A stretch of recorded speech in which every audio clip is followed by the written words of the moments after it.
Prince. Moi, l'info en elle-même ne me choque pas, mais moi, il y a des gens qui m'ont envoyé le tweet et qui ont un peu rigolé du mot scoop. Et donc, ma question, Jacques, c'est est-ce que, avec le recul, est-ce que tu trouves que ce terme est approprié? Parce que quand j'entends scoop, je m'attends plutôt à une info people, légère, plutôt que sur un drame comme celui-ci. C'est une question. Non, oui, c'est légitime. C'est vrai que, a posteriori, je me dis scoop, c'est peut-être pas exactement le terme que j'aurais dû utiliser.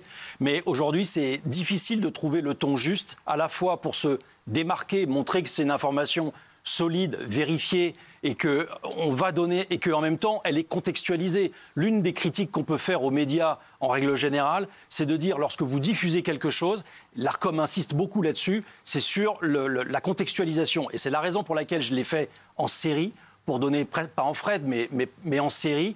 Donc oui, je voulais marquer le coup avec ce mot scoop. Peut-être qu'effectivement, c'est pas très adroit. Mais je voudrais rajouter un point, parce que ça m'a été beaucoup reproché. C'est la question, on m'a dit... Et à mon avis, c'est un prétexte, c'est de l'hypocrisie de la part de ceux qui éventuellement sont jaloux ou de ceux qui politiquement ne veulent pas voir ce genre d'image in extenso parce qu'on est en période électorale, parce que ça fait le jeu de je ne sais pas qui. Moi, je roule pour personne. Je m'en tape. Je roule pour personne, je diffuse ces images parce qu'on m'a aussi expliqué pendant des années à France 2 « Ah mais tu comprends, on ne fait pas de faits divers parce que ça fait monter le Front National. » Moi, j'en peux plus d'entendre ça. Il y a des réalités aujourd'hui. C'est très mais voilà, important, et ça, moi, je pourrais balancer le présentateur qui m'a dit ça pendant des années. Je le fais pas. Mais je veux dire, non, je le fais pas. Mais bon, je veux dire, voilà, c'est... Oh, une autre fois, monsieur. Il est toujours à l'antenne? Non, oui, non. Il est toujours à l'antenne? Non, il est plus à l'antenne. Pas à l'antenne, bon. Il n'est plus à l'antenne. Mais en tous les cas, il n'y a pas que ce présentateur-là. C'est quelque chose qui est très fréquent, le fait de dire non, on ne fait pas, on dose, etc. Les faits divers, tu comprends, ça fait le jeu de la droite en règle générale. Donc non, on ne le fait pas. Non, il y a un point que je voulais ajouter, c'est le cadrage fait que je ne mets... Enfin, on ne voit pas les victimes au sens où il n'y a pas d'image dégradante. J'ai oublié de préciser, et pour moi, c'était hyper important. Sur les 3 minutes, c'est une image fixe, il n'y a pas le son, puisque c'est de la vidéosurveillance. Et donc, voilà, il n'y a pas de supplique, on n'entend pas, etc. On se souvient qu'à l'époque où les journalistes étaient pris en otage en Syrie ou ailleurs, et qu'on les voyait avec une menace de se faire couper la tête, il y avait un supplice qui était absolument horrible. On se mettait à la place. Enfin, il y avait quelque chose de profondément dégradant. Là, c'est terrible, c'est horrible ce qui se passe, évidemment, mais ils ne sont jamais en plan serré, jamais reconnaissables. Voilà. Donc, je considérais que de ce point de vue-là, ça n'était pas dégradant pour eux. Et l'autre point, c'est que je pense que la pénitentiaire, les gens qui vivent ça, il faut aussi penser à eux. C'est qu'eux, ils en ont peut-être marre et ils ont peut-être besoin que ces images soient diffusées. Pourquoi ? Pour qu'on voie la réalité des choses. Il n'y avait pas d'unité spéciale. Il y avait des voitures qui n'étaient pas blindées. Moi, je suis d'accord, tu avais tout à fait la légitimité de le faire. Tu l'as contextualisé là, ce qui me... Et effectivement, ça a eu lieu à 11h du matin, tu le postes à 16h30, donc les effectifs de police ont eu largement le temps de faire leur travail, etc. Moi, je reviens sur, en revanche, ce qu'a dit Gilles, qui me semblait important, et on voit que tu as pesé ce que tu donnais comme information et ce que tu retenais pour justement pas entraver l'enquête, pour pas faire d'erreurs, etc. Moi, je n'aurais pas eu le même arbitrage que toi sur les planques. Mais ça, c'est une question, chacun peut réfléchir. Moi, j'ai estimé que les planques, c'était aussi une forme de précaution pour les gens qui sont susceptibles d'être dans les environs. Oui, mais je pense que les policiers, eux, auraient décidé, s'il y avait eu une urgence et un besoin de protéger la population, de le diffuser, de le divulguer. Parce que souviens-toi, effectivement, et il y a eu un grand Grenelle de la presse après ça, parce que après l'affaire Mohamed Merah et après l'hypercachère, etc., la presse, BFM entre autres, et toutes les chaînes d'infos ont donné des informations qui auraient pu mettre en danger à la fois les gens sur place et les policiers. Et donc, voilà, là, c'est le seul pour moi, le seul endroit où j'aurais pas eu la même réflexion que toi. J'entends ce que tu dis, mais c'est très important les cas que tu prends parce que ce sont des cas qui relèvent du terrorisme. Et le droit de la presse, qui date de 1880, il a été modifié en 2014 par Cazeneuve, ministre de l'Intérieur à l'époque, à la suite des attaques notamment de Bruxelles. Et dans le cadre d'affaires de terrorisme, c'est différent. Donc, effectivement, dans le cadre d'affaires de terrorisme, un certain nombre d'informations que j'ai pu donner, notamment l'histoire de la planque, effectivement, alors ça, pour le coup, je pense que ça peut tomber sous le coup de la loi. Là, moi, je suis... Mais tu parles de localité, je ne veux pas... les gens, ça peut créer un effet de panique. Oui, c'est loin. C'est bon, juste, oui, madame. Alors moi, bizarrement, ce qui m'a gêné, tu disais que tu pensais aux gens de la pénitentiaire, c'est de dire qu'il aurait bénéficié de la complicité d'un surveillant de prison. Parce que ça, excuse-moi, c'est 4 heures après quelque chose qui a traumatisé tous les gens de cette prison, parce qu'on a tué 2 de leurs collègues. et tu mets en cause l'honnêteté d'un des surveillants forcément de cette prison. Et ça, moi, ça me gêne énormément humainement. Sauf que c'est un élément d'information crucial, parce que ça voudrait dire... Oui, mais hors sujet. non, ce jour-là... Non, moi, humainement, ça m'a choqué. Peut-être que je suis la seule. Tu te rends compte de la gravité de l'information? N'importe quoi. Tu te rends compte de la gravité de l'information? Ça veut dire qu'il y a quelqu'un... C'est une des informations les plus importantes. Il y a quelqu'un qui prend le risque. De complicité. Beaucoup de gens ont dit évidemment qu'il y a eu des complicités. Ça a été repris tel quel sur les chaînes d'info. C'est traumatisme. Mais qu'est-ce que tu racontes? Moi, ça m'a gêné humainement. Je suis peut-être la seule. Le guet-apens, le fait qu'il n'y ait que deux véhicules, le fait que tu as une personne qui arrive derrière, devant, etc. Tout ça montre que, évidemment, que c'était préparé. Si c'est préparé, ça veut dire qu'il y a une source.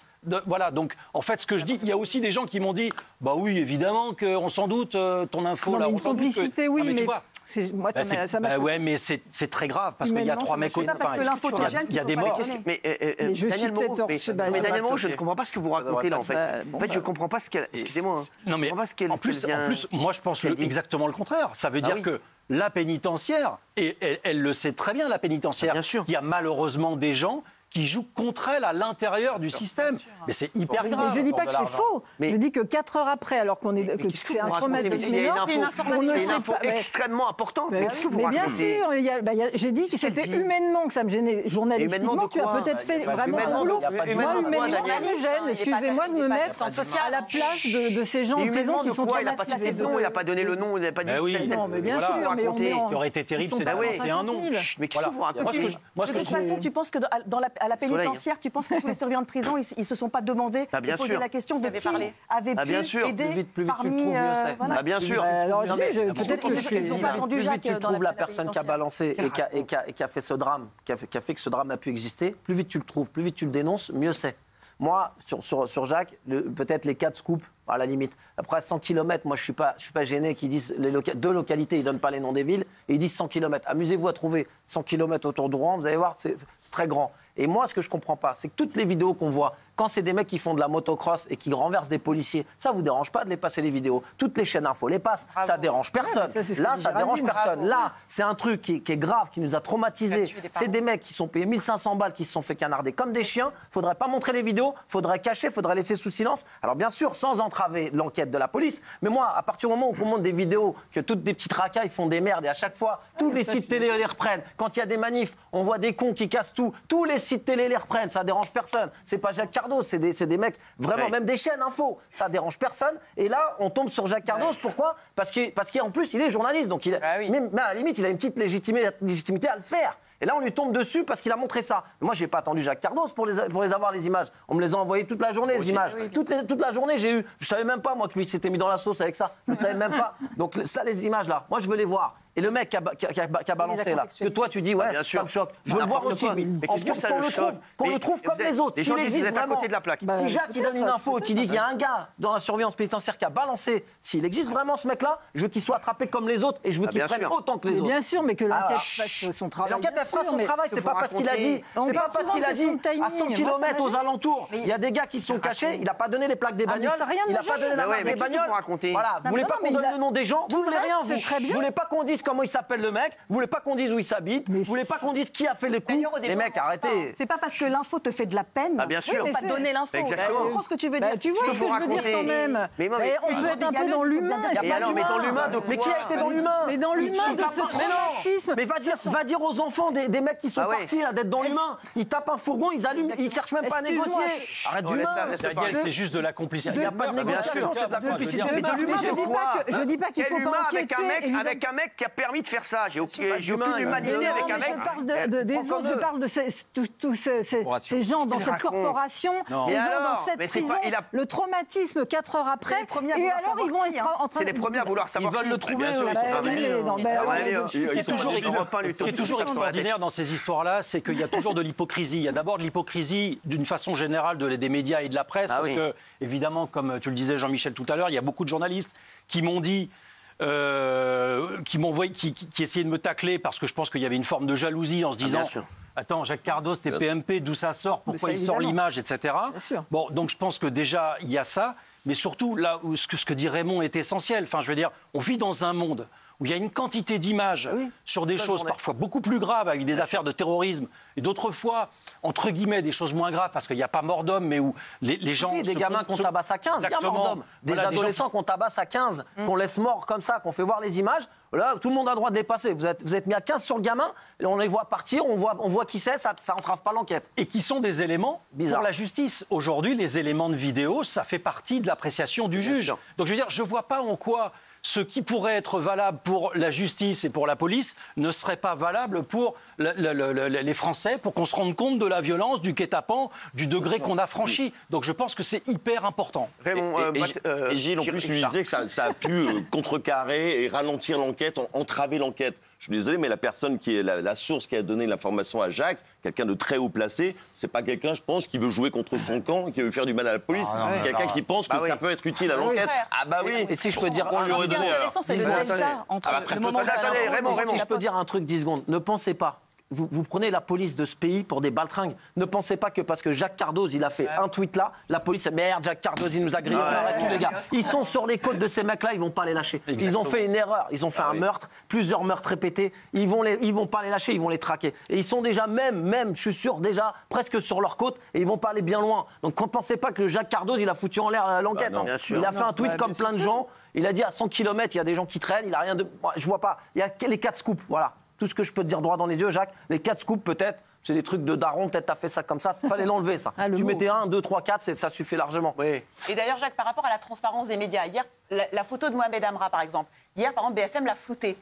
Il y en a plein qui l'ont montré. Pourquoi? Qui décide de flouter ou de montrer? Nous, par exemple, on l'a montré. Moi, j'ai envie qu'on le montre, en fait. Il n'y a pas de raison qu'on le floute. C'est incroyable qu'on le floute. On montre toujours les victimes et jamais les monstres, les violeurs d'enfants, on les montre jamais.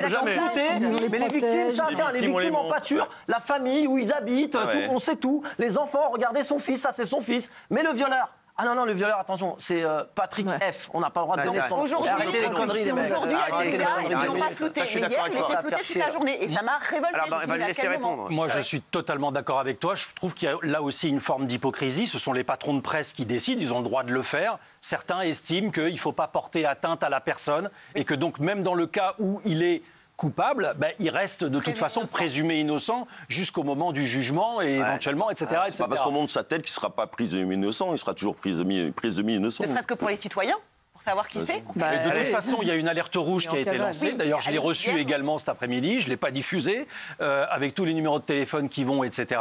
L'alerte rouge, elle diffuse la plein pot. L'image, c'est l'affiche rouge Interpol. L'affiche rouge Interpol, c'est-à-dire qu'on passe d'un degré, c'est-à-dire qu'ils estiment que, comme le disait Gilles tout à l'heure, évidemment, il a pu tout de suite regagner d'autres frontières, pourquoi pas le Portugal, l'Espagne. C'est l'affiche de Mohamed Amra. Oui, c'est l'affiche. Oui. C'est l'affiche, avec tout ce qu'il a fait, les plaques d'immatriculation, les 2 voitures, la noire, la blanche, etc. Tout ce qui a été cramé derrière. Il y a tous les éléments d'information. Je vais jouer au vieux con, il faudra m'expliquer comment un mec qui avait 13 ou 18 condamnations, vous avez expliqué Michel Marie hier, 13 ou 18 condamnations, vous lui faites encore des tours de camion. 13 ou 18 condamnations, il se balade encore. Alors c'est beaucoup plus que ça parce que c'est 13 condamnations de 11 à 15 ans pour des vols. Et il se balade encore sur l'autoroute. Pour lesquels ça sert qu'il se balade sur l'autoroute après 13 condamnations. Pourquoi faire? Il a été le voir 18 fois le juge. Ouais, c'est vrai. Il va voir combien? 50 fois il va aller voir le juge. Voilà, il a été le voir 18 fois. Regarde comment ça a fini. Il va 1 fois, 2 fois, 5 fois. 5 fois terminé. On t'a fait sortir, on va pas te promener toute la journée sur la 13. C'est fini, terminé.